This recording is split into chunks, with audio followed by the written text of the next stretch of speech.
Luke, this new testimony includes information from this valet who saw it all. What did you learn from your reporting about what President Trump, his conversations with Mike Pence? Right. This is the first time we're hearing firsthand testimony from this valet. Now, the valet was with Trump almost all day on January 6th. And what he says he saw and heard was first in the morning, a phone call between Donald Trump and Mike Pence. Now, there's been a lot of reporting on this phone call. What the valet said is a little bit different from what others have said. He said that he told him in no uncertain terms that his political career would be over if he did not go along with the plans to overturn the election. As you know, Pence was resisting the effort to decertify the election. And in fact, Trump turned out to be right. Mike Pence's career in Republican politics was over after he did not bend to Trump's will. The other big piece of information that stands out to me is that Donald Trump was passed a note after one of the rioters was shot in the Capitol and was made clear that this woman had been shot in the chest. And the valet says that he offered no reaction upon learning that. He kept sitting in the chair watching the violence unfurl on TV. A non-reaction at the death of Ashley Babbitt.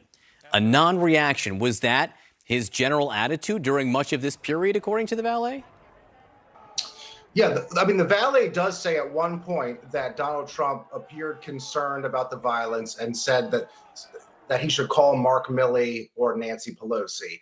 But the testimony we have is that President Trump at the time never did that. Mark Milley testified that he received no call from President Trump at all that day. So even if he did say that, he really took no action about it. And then at the end of the day, after all the violence had happened, after 150 police officers were injured, the thing that Donald Trump says to the valet when they're one-on-one is that Mike Pence really let him down. So that was really what was still on his mind, was still his disappointment and his anger at his own vice president for not helping him overturn the election, and not what was not on his mind was the riot and the violence that had just happened. So it's interesting. The valet testifies that toward the beginning of the day, he told Mike Pence it would be the end of his political career. At the end of the day, Mike Pence let him down. Yes, that's exactly right. Now, there's a couple other things I would like to point out. The valet also talks about how Trump was tearing up documents, that almost every document that he got, he would tear it up almost immediately, whether that was a picture, whether that was a written document, whether that was a newspaper article, he would read it and destroy it. And I think that could be useful information that prosecutors in the documents case in Florida might want to take a look at. Obviously, his document retention policy and practices are at issue there. Yeah, it's interesting. Some of this testimony can be used in 2 federal cases against Donald Trump. Where is this information that you're getting coming from, Luke?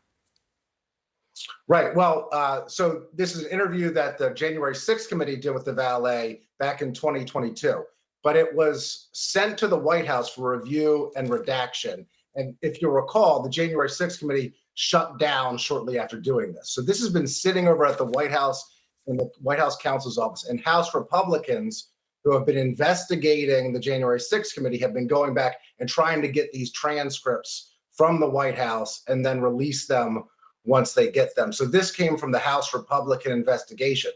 Now, they think there are some things in here that are good for Donald Trump, or at least less bad than what's known about Donald Trump.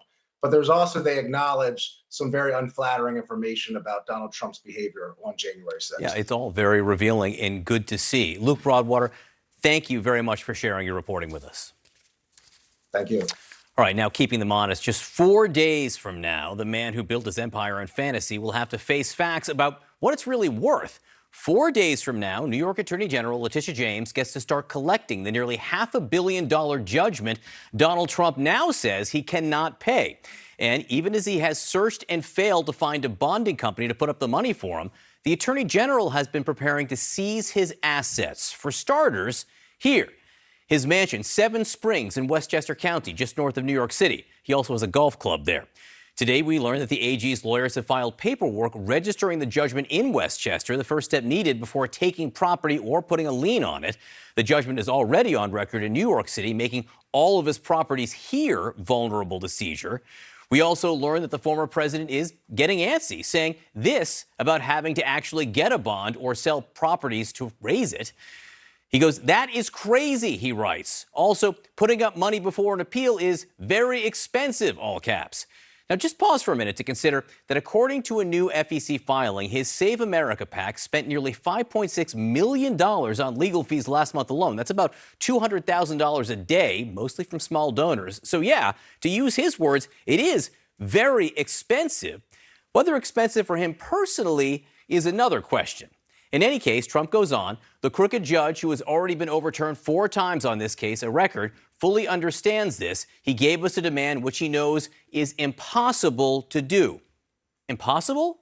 Really?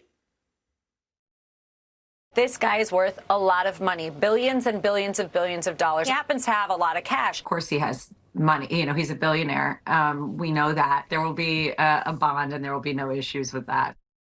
In fact, there are issues by her client's own admission.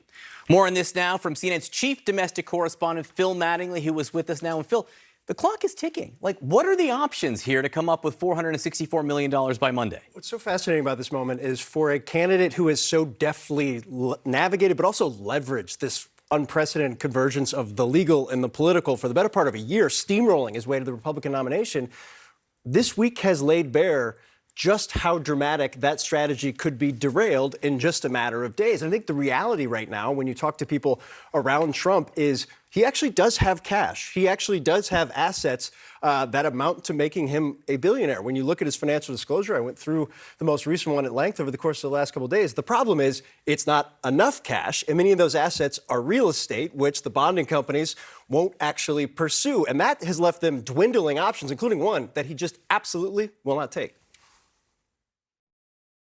They're trying to take us out. Donald Trump is insistent that he won't consider one option in the intense scramble to head off potential seizure of his prized properties: bankruptcy. No chance, one advisor said of the idea. He'd rather have Letitia James show up and try and seize his properties. It's a position, relayed to advisors, sources say, that cuts across concerns about political optics and his own scarring personal experience with the process. Mr. President! It's also one that eliminates yet another pathway to delay payment of a judgment that would force him to come up with hundreds of millions of dollars in cash in just days. At the same moment, Trump's political fundraising vehicles report funneling additional millions towards his personal legal fees.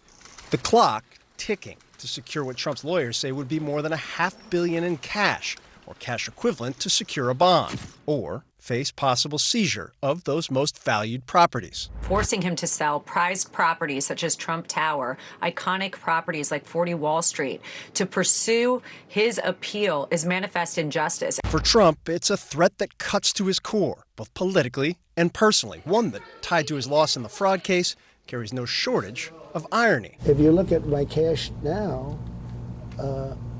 with all of the money I waste on the legal fees and all of this stuff that we're all going through, I thank you very much. With all of that, I have over fairly substantially over $400 million in cash. That was a point Trump also made more than a half dozen times in his January testimony in the fraud case.